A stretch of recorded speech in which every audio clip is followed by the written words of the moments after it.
Hi friends, welcome back to my channel Manga Venkat vlogs. ఈరోజు నేను చూపించబోయే కూర కూర్చుని కప్పులో పెట్టుకుని స్నాక్ లాగా కూడా తినచ్చండి. అంత టేస్టీగా ఉంటుంది. అదేంటో చూసేయండి. మంచి రెసిపీ చూపించబోతున్నానండి. క్యాలీఫ్లవర్ అల్లం పచ్చిమిర్చి కూర. క్యాలీఫ్లవర్ని నేను ఇలా చిన్న ముక్కల్లో తరుక్కుని మీకు తెలుసు కదా, క్యాలీఫ్లవర్ కానీ క్యాబేజీ కానీ ఆకుకూరలు అయినా సరే చాలా పురుగుల మందులు చల్లుతారు. అందుకని ఎప్పుడు కూడా ఉప్పు నీళ్ళలో కడుక్కోవాలి. ఉప్పు నీళ్ళలో ఫస్ట్ కడిగేసుకుని తర్వాత మంచినీళ్ళతోటి మళ్ళీ కడుక్కోవాలి.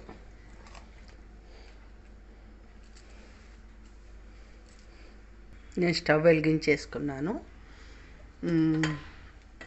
నాకేమో క్రంచీగా ఉంటే ఇష్టం, కానీ మా వారికి అన్నీ మెత్తగా ఉండాలి. అందువల్ల ఒక్క విజిల్ రానిస్తానండి. ఎక్కువ రానికూడదు. ఒక్క విజిల్ రానిచ్చి తీసేసుకోవాలి.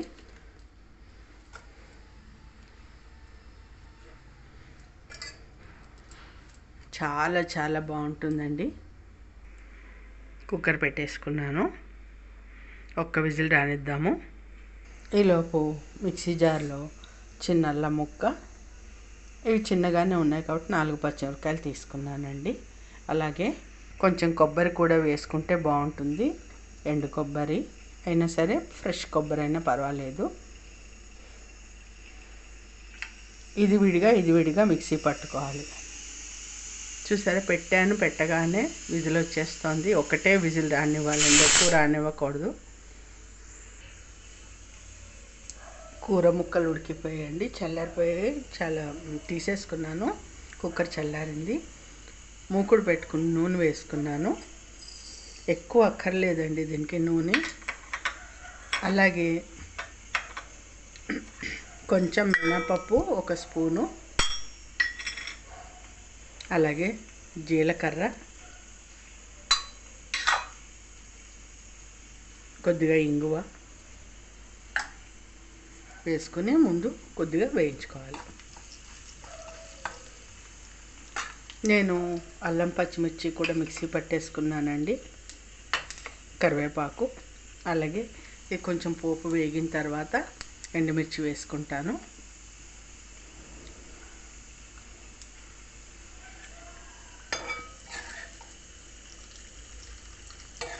చాలా చాలా బాగుంటుంది ఫ్రెండ్స్. అసలు మనము ఈ వంటలు చేస్తుంటే మన ఈ ఇంగు పోపుకి అసలండి బయట ఏవో పెద్ద పెద్ద వంటలు చేసేస్తున్నామన్న ఇది వస్తుందండి. మనం చేసే విధానంలోనే ఉంటుంది వంట అనేది. ఇప్పుడు ఆల్మోస్ట్ వేగిపోయింది కాబట్టి ఎండుమిర్చి వేస్తున్నాను. తక్కువే వేసానండి. క్యాలీఫ్లవర్కి తక్కువే పడుతుంది కారము. అలాగే ఉప్పు కూడా తక్కువే పడుతుందండి, చూసుకుని వేసుకోవాలి.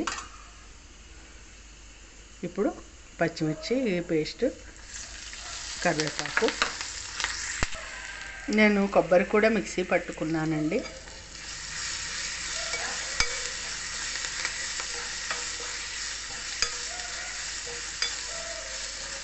అల్లం పచ్చిమిర్చి పచ్చిదనం పోయేలా వేయించుకోవాలి. అలాగే ఈ కొబ్బరి కూడా వేసేస్తున్నాను.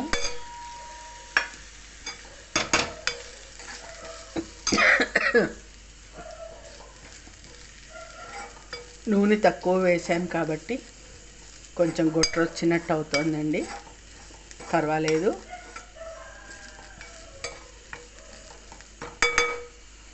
మనకి టేస్ట్ ఇంపార్టెంట్. వేగిపోయింది కదండి. ఇప్పుడు ఈ క్యాలీఫ్లవర్ వేసేస్తున్నాను. 70% మాత్రమే ఉడకాలండి. పసుపు, రుచికి సరిపడా ఉప్పు,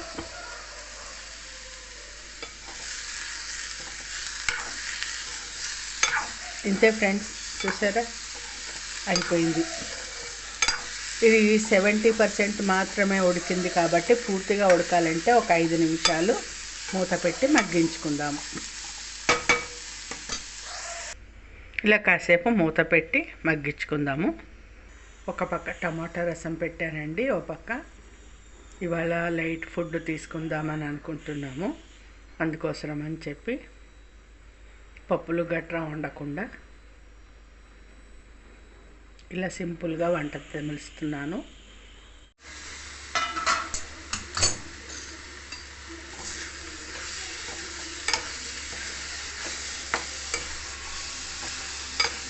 అయిపోయిందండి, స్టవ్ ఆఫ్ చేసేద్దాము.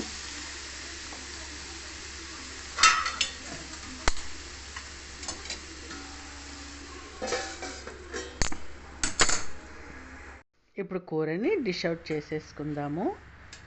ఒక 5 నిమిషాలు మూత పెట్టి ఉంచితే ఏమవుతుందంటే దాంట్లో ఏమన్నా ఉడకకుండా కొద్దిగా ఏమైనా ఉంటే ఆ మూకుడు వేడికి ఉడికిపోతుందండి. వేడికి మగ్గిపోతుంది. అలాగే మూకుడికి కనుక ఒకవేళ ఏమైనా అడుగున పట్టి ఉంటే కనుక, అడుగు అంటుకుని ఉంటే కనుక అది కూడా ఊడి వచ్చేస్తుంది, ఈజీగా వచ్చేస్తుంది. మనం ఒక 5 నిమిషాలు మూత పెట్టి ఉంచితే. అది ఫ్రెండ్స్, అర్థమైంది కదా. ఎంతో టేస్టీ క్యాలీఫ్లవర్ కూర అండి. చాలా చాలా బాగుంటుంది. క్యాలీఫ్లవర్ తోటి చాలా రకాలు చేసుకోవచ్చు. మీకు తెలుసు, టమాటా, బంగాళాదుంప, కొత్తిమీర, అది బఠానీ వేసి వండుకోవచ్చు. ఊరగాయ పెట్టుకోవచ్చు. నేను ఈసారి ఊరగాయ కూడా చూపిస్తానండి. ఇదివరకు చూపించినట్టు కుదిరితే ఊరగాయ కూడా పెట్టి చూపిస్తానండి. ఓకేనా. సో ఫస్ట్ టైం నా వీడియోస్ చూసేవాళ్ళు పక్కన బెల్ ఐకాన్ ఉంటుంది, అది ప్రెస్ చేశారంటే అలానే నోటిఫికేషన్ వస్తుంది. అది నొక్కారంటే నేను చేసే వీడియోస్ నోటిఫికేషన్స్ అన్నీ మీకు వస్తాయి. Thank you. తప్పకుండా సబ్స్క్రైబ్ చేయండి అబ్బా.